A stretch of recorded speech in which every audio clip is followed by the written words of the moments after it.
thank you for coming to tonight's program. My name is Bailey Krell, and I'm the operations assistant here at the Jefferson. It is my pleasure to kick off tonight's event, and I'm going to do three things. First, some housekeeping. If you need assistance during the event, please find me or Luke in the back, and we'll be able to help you. If you need the restrooms, you're going to go up the stairs, and they're on the right-hand side. There's also some upstairs if you need. And then a reminder for the question and answer portion for the end of the program. Please raise your hand to be called on and wait for the microphone to come to you. We have some patrons with hearing devices, so we want them to be able to hear your questions. And also, please make sure to keep your questions brief and concise and refrain from offering lengthy statements. Now, on to upcoming events. Dr. Cost is here with us for the rest of the week, so please join us for the remaining 3 days. Tomorrow at 7 p.m., Dr. Cost will be giving a lecture on Alexander Hamilton. Then on Thursday, the lecture's at 7 p.m. again, and he'll be talking about Thomas Jefferson. And then on Friday, it is a luncheon at noon, and he will be speaking about James Madison. And lastly, I'd like to introduce our speaker to you this evening, if you weren't here yesterday. Dr. J. Cost is a Gerald R. Ford non-resident senior fellow at the American Enterprise Institute. A respected historian and political commentator, he has written extensively on the founding era, American political development, and the challenges of Republican governance. He is the author of several books, including 2 which we will be selling after this event, James Madison, America's First Politician, and then The Price of Greatness, Alexander Hamilton, James Madison, and the Creation of American Oligarchy. Known for his engaging style and deep scholarship, Dr. Cost brings history to life while connecting the lessons of the past to the debates of today. Let's give Dr. Cost a warm JES welcome. All right, thank you, Bailey. It's great to be back here with you guys tonight.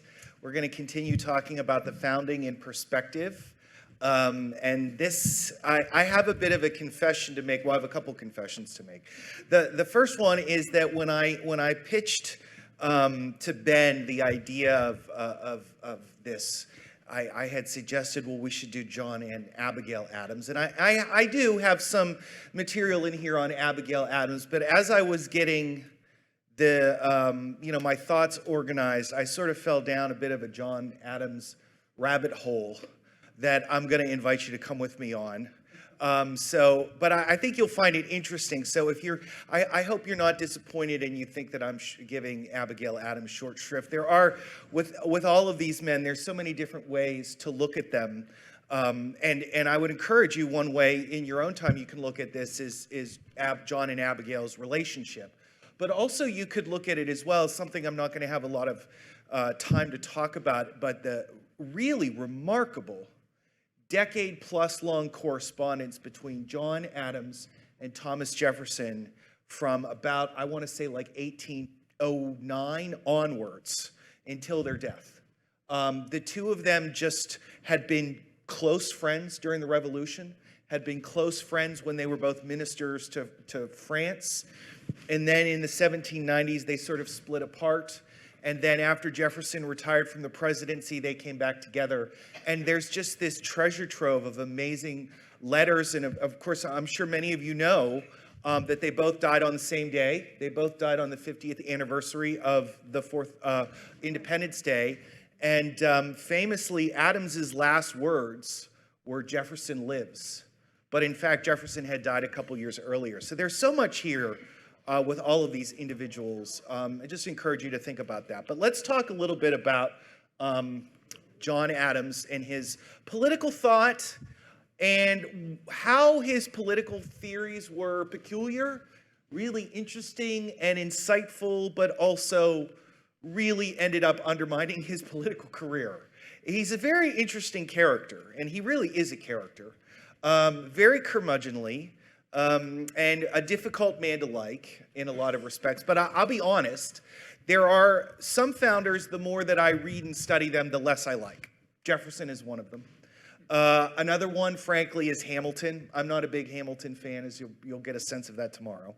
But one founder that the more I read about, the more I can't help but kind of like him is John Adams. Maybe I see my own cranky self in him. I don't know. But let's talk about John Adams. So yesterday, you'll recall we looked at George Washington as being an embodiment of a patriot king. Washington is not an intellectual, which is not to say that he's unintelligent. He's very intelligent. It's just that he wasn't bookish. Now, the rest of the week, the remaining four people that we're going to look at, Adams, Hamilton, Jefferson, and Madison, are intellectuals. Both Adams and Jefferson write what you could call books. Adams writes a couple books. He writes a 4-volume defense of the constitutions of the United States, and Jefferson writes his notes on the state of Virginia. Madison and Hamilton never wrote books, but they write extensive pamphlets and essays for public consumption. And all four of them in their own way are what I would call enlightenment men who pursue the science of politics. And the science of politics, by the way, is a phrase that Adams uses in his personal correspondence and that both Madison and Hamilton use in the Federalist Papers. So that sort of raises the question, like, what is the science of politics? What does that mean? Well, so let's start with the Enlightenment. The Enlightenment is an intellectual movement, tradition that begins, you can sort of date it at various points, usually like the 1600s-ish to the mid-1800s. I would say in politics, probably from about the writing of Leviathan by Thomas Hobbes until Friedrich Nietzsche, probably. And what this era has in common is the capacity of reason alone to understand the world, the moral world, the physical world, the political world, which makes it distinct from medieval scholarship, which usually relied more heavily on faith. And there's an emphasis here, and you can't distinguish the Enlightenment without thinking about Isaac Newton, right? Isaac Newton's Principia Mathematica was one of the most groundbreaking books in the history of civilization, because here Newton offers in relatively simple, straightforward formula ways to explain the entire physical universe, right? Now, we know now that it didn't do that, right? That's, general relativity replaces Newton, right? But at the time, it seemed that Newton, with these very simple theories, explained the entire physical universe. And so there was a great rush of confidence in the ability of human reason to understand the world. And not just the physical sciences, right, which was often called natural philosophy, but also epistemology, or the study of how do we know what we know. That's John Locke was famous in that. Moral psychology, Adam Smith, who was also one of the founders of the modern discipline of economics. History, studying history from a systematic standpoint, that would be somebody like Montesquieu, who was very influential in the United States, and politics. And the science of politics, or political science, which is, to be clear, this is not like if you send your kids off to college and they major in political science. It's not going to be this. They're different. But this science of politics owes a lot to this guy right here. That's Niccolo Machiavelli. He's most famously the author of The Prince. If you've ever heard of the phrase Machiavellian, it's sort of this idea that sometimes lying or deceit or misdirection is a necessary tool of statecraft. He does argue that. And it's part of an overarching argument that government requires the accounting of human beings as they actually are and not as we would like them to be, right? Human beings are selfish, they're self-oriented, and they're selfish just in a self-orientation way. But they're also passionate. They are often creatures of passion, and building political institutions requires us to account for the fact that very often they're not good. And in The Prince, Machiavelli famously argued that sometimes to be a good prince, you have to be a bad Christian, which was very controversial when he wrote that at the end of the 15th century. Machiavelli ends up being hugely important, and still to this day is very important in the history of political philosophy. He gets sort of brought into the English-speaking tradition through political theorists like Harrington, James Harrington, and he's widely read. So then the question becomes, how do we design government institutions that make selfish human beings capable of living in civil society? right? That's a question for the science of politics. And I think there's a great illustration of this, and it's weird because I was working on this. I've been reading for this book that I've been researching, and I had occasion to read a book by a political philosopher from the 1600s named James Harrington.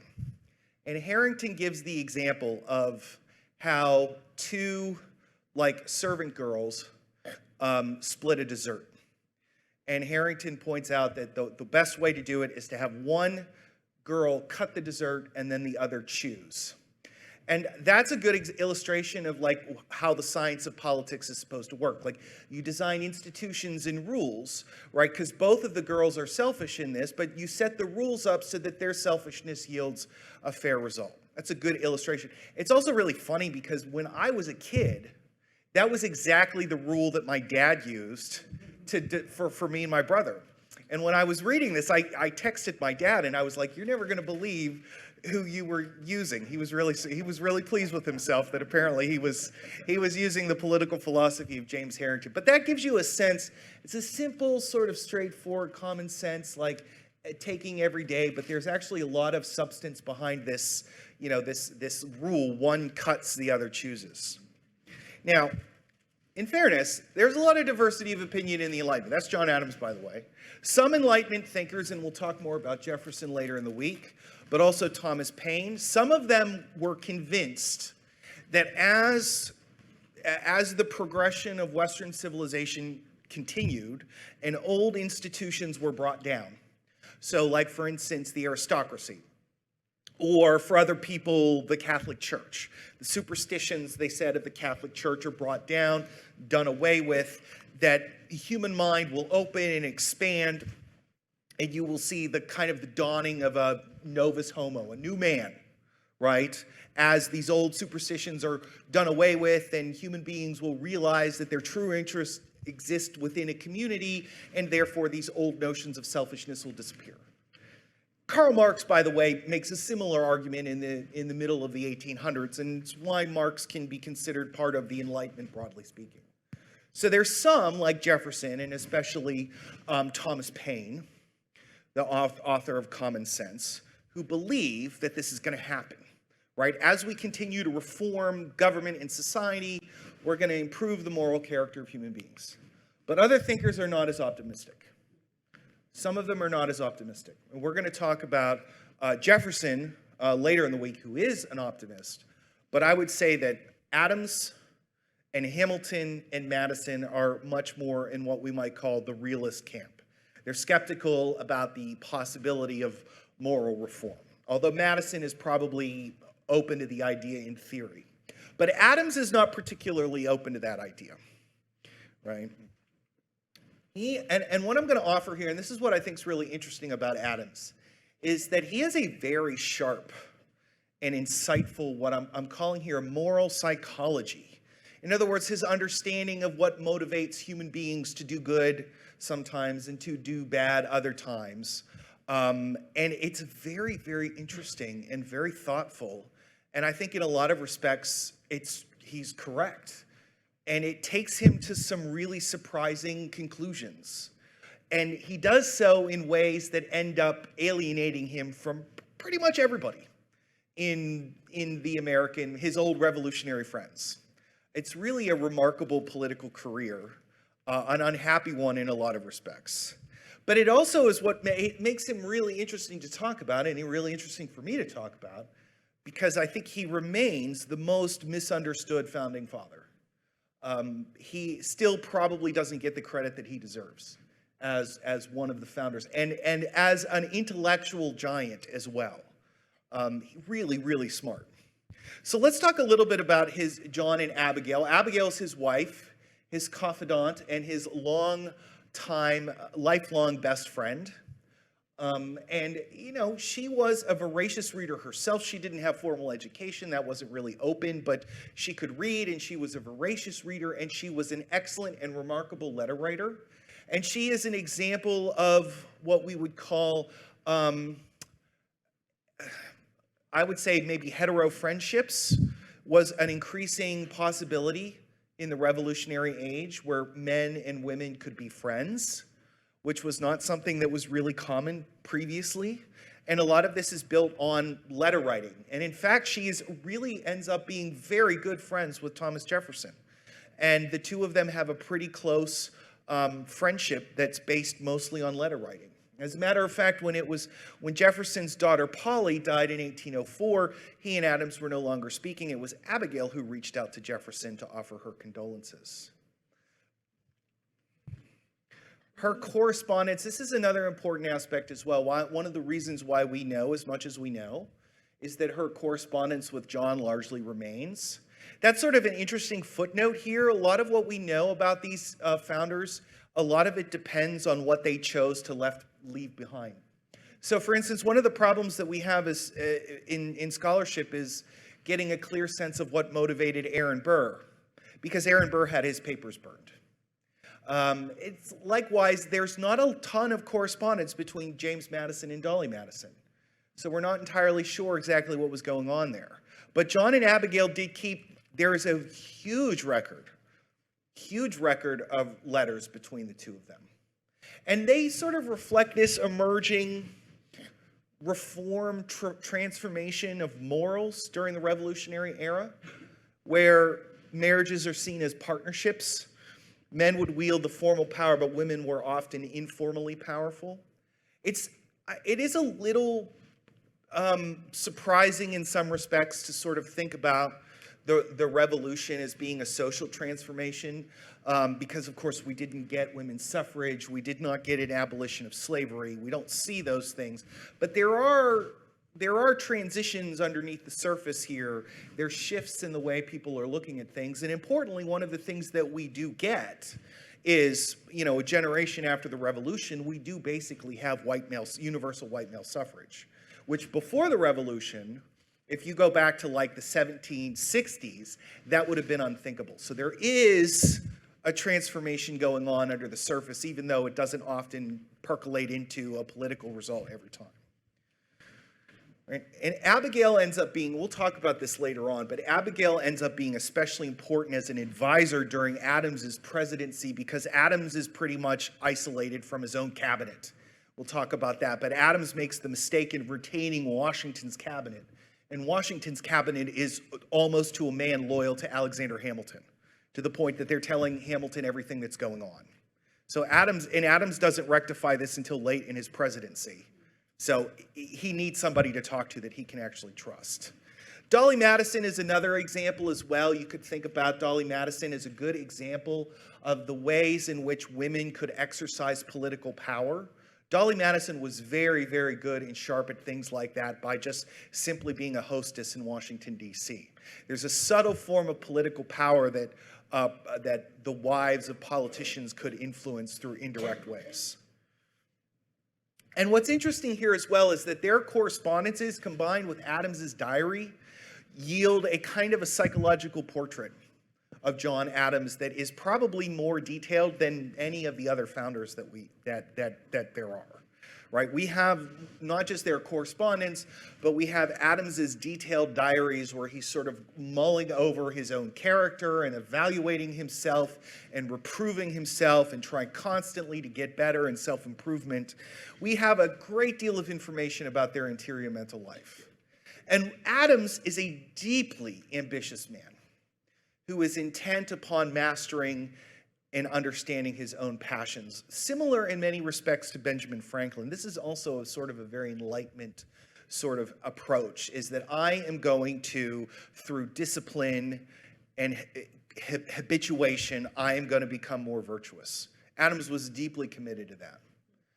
And he was also very vain in many respects, or he was very confident in his own intellect, in his own capacities, and he has a deep conviction in his own potential for greatness and how that requires relentless self-improvement. And it's sort of reflective, I think, in a lot of respects of Adams' religious transformation, is that Adams was a deeply religious man, but he was a Unitarian. He had grown up in the Puritan Congregationalist church, but he had rejected it in part on the basis, and Unitarianism was just sort of percolating in the middle of the 1700s at Harvard when he went there. But one of the reasons Adam rejects it is he rejects this notion, frankly, of the irredeemable wickedness of human beings and his own conviction that he can actually improve himself and make himself better. Like I said, this is reflective of his upbringing as a Puritan. And he is a Unitarian. By the way, it's fair to argue, it's sort of an interesting historical footnote, that the first president that was, we can say with confidence, was a Nicene Christian, in other words, who affirmed the Nicene Creed. The first president to do that was Andrew Jackson. Washington, maybe he went to an Anglican church, but didn't take communion, which suggests a kind of deism. Jefferson was definitely a deist. Madison and Monroe probably were as well. Quincy Adams was a Unitarian like his father, so it's not until 1829. Jackson's a Presbyterian. And Adams' guiding principle, his sort of North Star, is his integrity, which he never sacrifices. And this is going to get him into so much trouble. It is really remarkable how much trouble he manages to get himself into. But before we get into that, and the sort of humor of that, because I do think it is funny, let's talk about, that's not Adams, by the way, that's George III. But Adams, after he graduates from Harvard, he goes into law. And like Washington, and I mentioned this yesterday, that I think there is an underlying sort of tension within the revolutionary generation, which is that how our ambitious elite, let's be honest, the elite young men of colonial America, they are on the periphery of a great transatlantic empire. How are they going to satisfy their own ambitions, right? How are they going to do that? How are they going to make themselves be heard and be acknowledged? That's a tricky question. Adams and Washington both struggle with that. So he studies law, and as the French and Indian War, after the French and Indian War, you begin this procession of controversies, beginning with the Ordinance of 1763 that limits colonial westward expansion, and the Sugar Act and the Stamp Act, all these controversies. Adams proves himself an adept pamphleteer.